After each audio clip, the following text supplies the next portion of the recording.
ipinakita ni Finance Secretary Benjamin E. Diokno sa ginanap na Philippine Investment and Financial Briefing ang Philippines Competitive Investment sa Indonesian business community. Determined to keep infrastructure spending at 5 to 6% of GDP as set in the country's first ever medium-term fiscal framework, and to help foster the development of high-quality, modern, and sustainable infrastructure in the country. We wasted no time in building a fertile business and investment ecosystem for private players.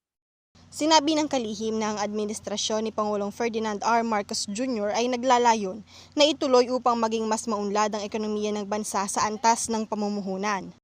This requires a smart and fiscally prudent investment strategy, targeting high-impact areas such as infrastructure, digitalization, and human capital development.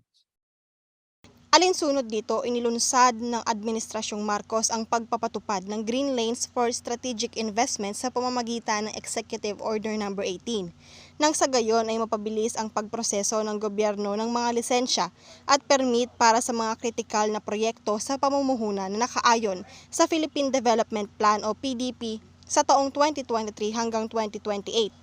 Binigyang diin ng kalihim ang papel ng Regional Comprehensive Economic Partnership, ang pinakamalaking kasunduan sa libreng kalakalan sa mundo, sa pagpapalakas ng akses sa merkado, pagpapahusay ng mga relasyon sa kalakalan, at pagtataguyod ng mga patakarang pang-ekonomiyang panrehiyon. Para sa EURTV News, Ashley Ann Lopena, sumasaludo sa bawat Pilipino.